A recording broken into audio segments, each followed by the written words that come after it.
Cześć. To są moje najlepsze retro MTB, jakie mam. Odłożę sobie tutaj ten termosik z kawką. Czyli ten Cannondale, którego tu widać, to jest model M900 z 95 roku.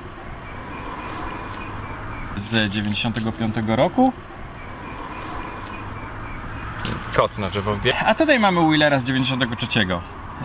Wheeler jest generalnie lepszy w takim sensie, poza tym, że to jest Wheeler, że jest na lepszej grupie osprzętu, bo to jest XT.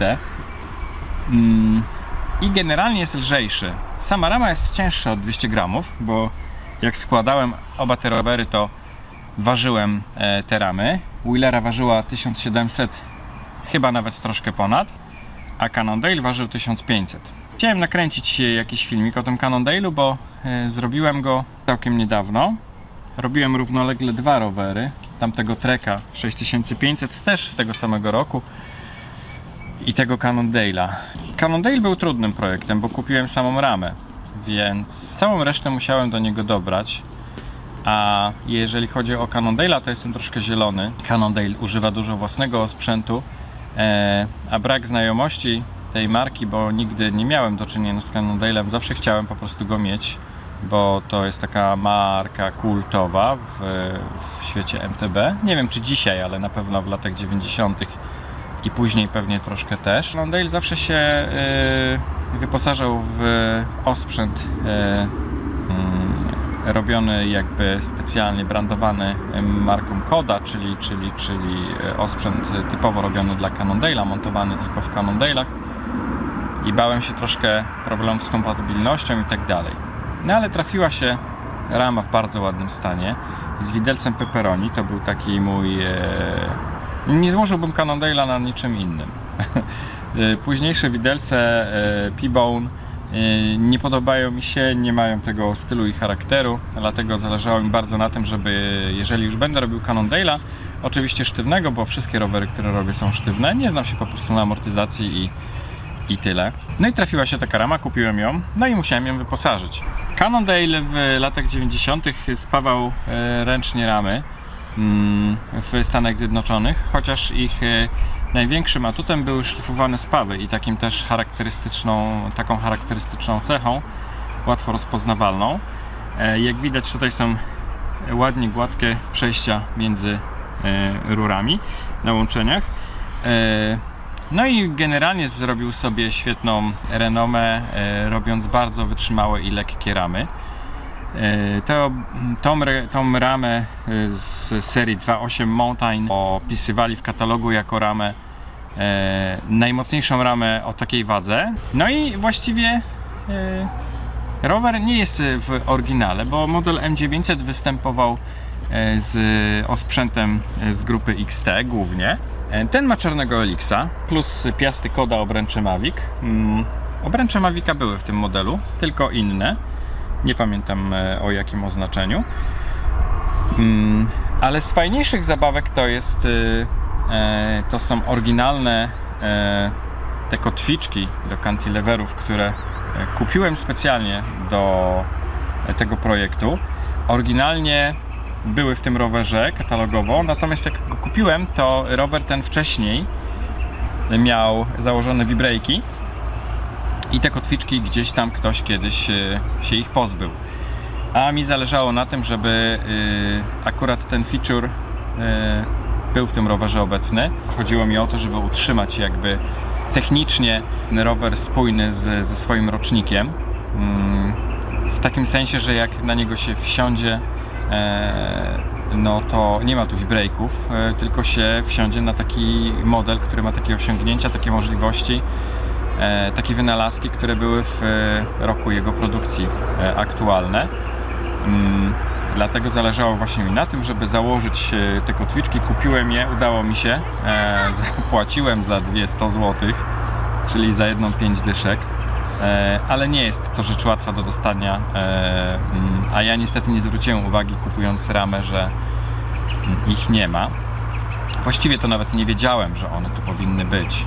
Bo właściwie później, kiedy szukałem tego wieszaka, który tu przy sterach powinien być, do linki cantileverów, w katalogu zauważyłem, że Cannondale nie ma tu żadnego wieszaka. I zacząłem się zastanawiać, jak jest to skonstruowane. Szukałem na zdjęciach, no i się okazało, że na widelcu i na widełkach Cannondale mocuje takie fajne dzyndzle, takie wypustki nagwintowane jakby. No i wtedy się okazało, bo nigdy nie wiedziałem, do czego one są, po co one są. Do nich się właśnie przykręca te kotwiczki, które nazywają się w ogóle, to jest Cannondale Force 40 Plus. 40 bierze się stąd, że ten system podnosi o 40% siłę hamowania. Cantilevery generalnie słabo hamują. Są ludzie, którzy twierdzą, że dobrze wyregulowane cantilevery blokują przednie koło przy hamowaniu i można stanąć na przednim kole. Ja się nie spotkałem. Nigdy mi się nie udało żadnych cantileverów tak ustawić, mimo że uważam, że wiem, jak się ustawia hamulce typu cantilever. Tutaj się da stanąć na przednie koło. Faktycznie jest przyrost mocy. On może się brać też stąd, że udało mi się kupić hamulce w bardzo dobrym stanie. No po prostu bez wyraźnych śladów zużycia, z pięknymi chromowanymi szufladami, jeszcze takimi błyszczącymi, świecącymi i w bardzo dobrym stanie zachowanymi klockami, które są jak na swoje lata naprawdę miękkie. Te wkładki do szuflad, te gumowe, one nie są już produkowane, bardzo trudno je dostać. A jeżeli się gdzieś nawet komuś trafią, no to zazwyczaj są już dość wiekowe i guma jest stwardniała. Moje też są wiekowe, ale guma jest dość miękka i nie wiem, jak to się stało, ale naprawdę pierwszy raz udało mi się używane stare cantilevery kupić w takim stanie z fajną, miękką, elastyczną gumą jeszcze, więc to przy hamowaniu też czuć. Z takich jeszcze ciekawostek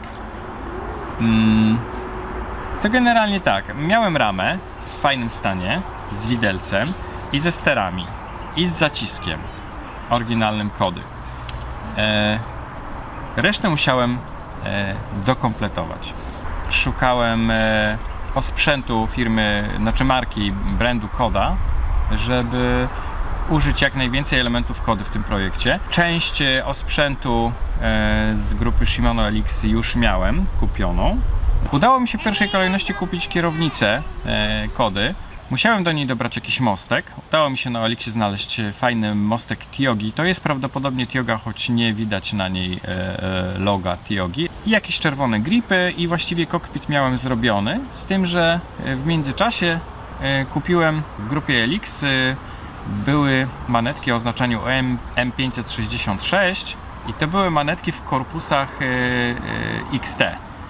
Czyli wyglądają jak XT, no i działają jak XT, ale są malowane na taki czarny, błyszczący kolor, jak grupa LX. No i jak zobaczyłem takie manetki, to uznałem, że będą fajni w tym rowerze, do tego roweru, do tego projektu pasowały.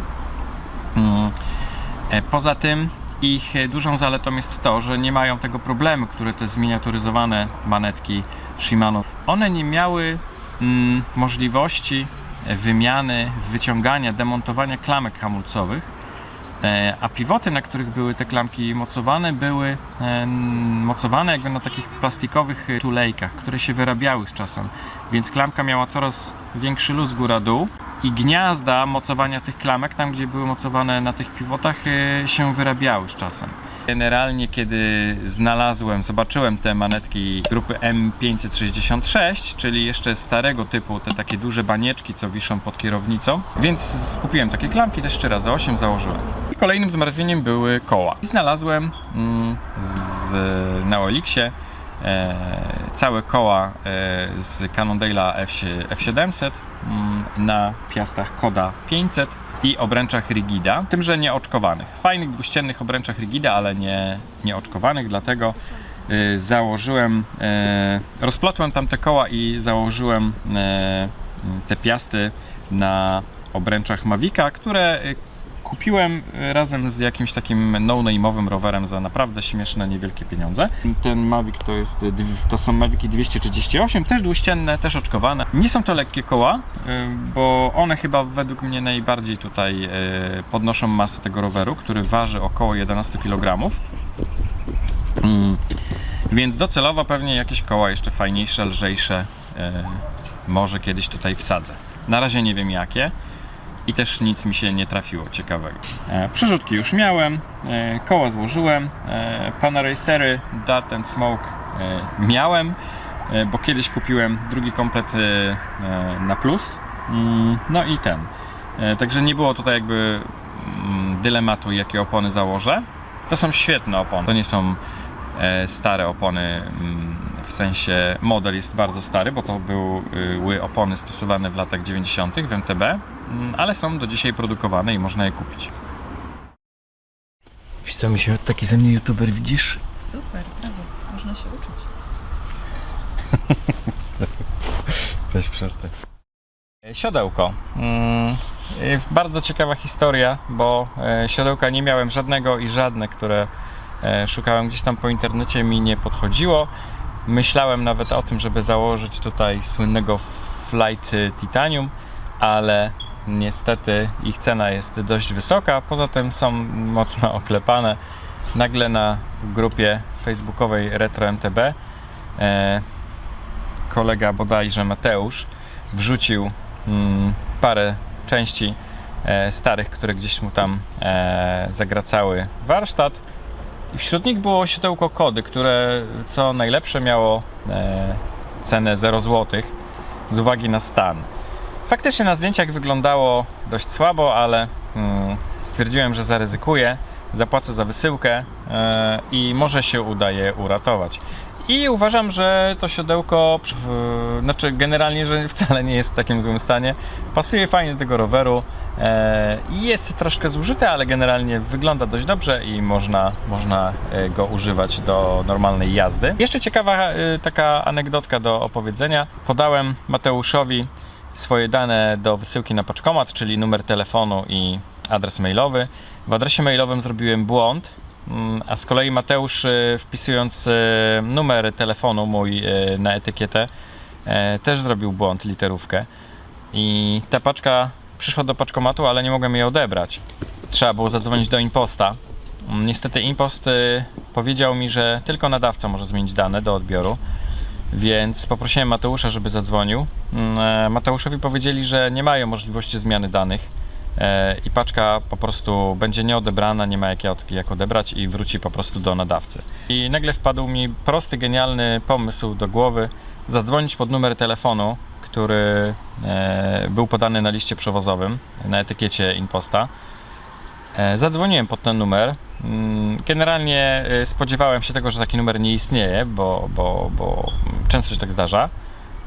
No ale połączyłem się z jakąś dziewczyną, która mówi, że dostała SMS-a, nie wie do kogo i tak dalej, z kodem odbioru. No, także bardzo fajnie się sprawa zakończyła, bo podała mi kod odbioru, ja sobie podjechałem do paczkomatu i odebrałem to siodełko. No i tak stałem się jego właścicielem. Jeżeli chodzi o sztyce, to niestety kupienie sztycy 27,2 w srebrnym kolorze, naprawdę mam wrażenie, że ciężko je dostać. Zamontowałem do tego roweru sztycę Trek System, bo taką akurat miałem, a Trek ma ten sam wymiar, stosuje w swoich rowerach. Jakościowo bardzo fajna, dość lekka, także nie ma na niej logo Treka, więc to jest w sumie przy tym rowerze plus, no bo sztyca Treka nie do końca pasuje, ale generalnie nie widać, że to jest Trek. W przyszłości może ją zmienię, jak trafię coś fajnego. Ostatnią rzeczą, z którą się borykałem, były pedały, bo nie wiedziałem, jakie pedały tutaj założyć. Zastanawiałem się nad SPD, bo SPD już były, ale firmy Onza były zamontowane w tym rowerze fabrycznie. Niestety nie znalazłem takich, a może znalazłem, ale cena była tak zaporowa, że nie było sensu ich kupować. Na Oliksie znalazłem fajne bardzo SPD firmy Koda i chciałem je kupić, ale też ktoś mnie uprzedził, a dość długo się zastanawiałem, czy faktycznie będą dobre, czy niedobre, bla bla bla. Nie mam butów do SPD. Kiedyś jeździłem w SPDach, ale zrezygnowałem. Wolę jednak noski. Ostatecznie kupiłem pedały M550, czyli to są pedały Deore LX, chyba właściwie z 94 właśnie 4 i 5 roku. Uważam, że fajnie wyglądają, bo no jest tutaj troszkę czerwonego i troszkę czarnego w tym rowerze i myślę, że czerwony z czarnym generalnie fajnie się spina. Chciałbym zbić jego wagę troszkę, bo tak jak mówiłem, wspominałem, 11 kg wyszedł. To jest waga na oko, nie ważyłem go. Ważyłem Wheelera, który waży 10,5, a Cannondale jest minimalnie, ale odczuwalnie cięższy. Wydaje mi się, że to może być około pół kilograma. Można by tutaj z kołami powalczyć przede wszystkim o niższą wagę i być może w tą stronę sobie pójdę kiedyś. Z takich jeszcze ciekawostek albo nieszczęść, które się wydarzyły podczas budowania tego roweru, to koła, które do mnie przyszły, czyli te na piastach Koda z obręczami rigidy, przyszły też z zaciskami oryginalnymi firmy Zax, bo te piasty Kody robiła dla Cannondale'a firma Zax, niemiecki producent. Te koła przyszły z zaciskami Zaxa oryginalnymi, które niestety spaliłem. Naprawdę było mi bardzo przykro, jak sobie zdałem sprawę z tego, co zrobiłem, ale już było... Jedyne, co można było zrobić, to się z tym pogodzić, dlatego teraz mówię o tym już w taki sposób dość lekceważący, bo już jestem z tym pogodzony. Ale zaciski były przyklejone do kartonu po wewnętrznej stronie i przykryte drugim kartonem i po prostu nie było ich widać, jak ja te koła rozpakowywałem. Wiedziałem, że one przyjdą z zaciskami, ale w momencie, kiedy je rozpakowywałem, nie pomyślałem o tym, że jeszcze muszą być zaciski, więc je rozpakowałem sobie, gdzieś tam położyłem, one nawet leżały gdzieś 1 czy 2 dni w domu, czekając na to, żeby je rozpleść i tak dalej. A w międzyczasie robiliśmy sobie ognisko tutaj na naszej działce i wziąłem ten karton od tych obręczy i wrzuciłem go do ogniska. Nagle sobie uświadomiłem, że te koła miały być z zaciskami. No i wtedy doszło do mnie, co się stało. Że zaciski prawdopodobnie były w tym kartonie, który wrzuciłem do ogniska. Na drugi dzień, jak już ognisko gasło i ostygło, wziąłem grabie i zacząłem rozgrabiać popiół i znalazłem te zaciski. No i co? Skończyłem na tych zaciskach. W opisie do filmu zrobię jakąś metryczkę dokładnie, jakie tutaj są zastosowane poszczególne elementy. Nie będę teraz tego omawiał, mniej więcej powiedziałem, chociaż można by tutaj bardzo szczegółowo to wszystko opisać. Znalazłem jeszcze w tym tygodniu na Olixie starą Sigmę. W każdym z tych Retro MTB, pomijając tego Treka 920 z 97 roku, który stoi już za kamerą, to ten, który stoi tutaj z tymi pięknymi Billy Bonkersami, czyli Agnieszki Trek 7000 z 94 roku, całkowicie oryginalny, Cannondale M995 rok, Wheeler, który jest za mną już, Wheeler 9900 Team z 93 roku i tam na końcu, nie wiem czy go też widać w kadrze, pewnie tylne koło może, Trek 6500 z 95 roku. Taki rower po prostu do jeżdżenia po bułki do sklepu przysłowiowe. Wszystkie te rowery mają liczniki Sigmy mniej więcej z lat 90. No, także to jest taki fajny bonusik. Co jeszcze mogę powiedzieć? Chciałem ten rower troszkę ożywić, dlatego zdecydowałem się założyć do niego żółte pancerze. Nie jestem zwolennikiem zakładania kolorowych pancerzy. W takich rowerach z wyższej półki chciałem utrzymywać je generalnie, jeżeli chodzi o pancerze, w takim bardziej oryginalnym stylu, jak wychodziły z fabryki, jak wyglądały wtedy. Natomiast ten rower uznałem, że trzeba troszkę ożywić, uwspółcześnić, ale nie jakimiś tam zmianami osprzętu na nowszy, inny i tak dalej, tylko technicznie trzymać się tego, co było wtedy. Ale pancerze uznałem, że technicznie nic nie zmienią, a troszkę go unowocześnią, ożywią i zrobię taki, no po prostu, no żółte dałem, bo z napisami się komponują fajnie i jest jeszcze żółty koszyczek.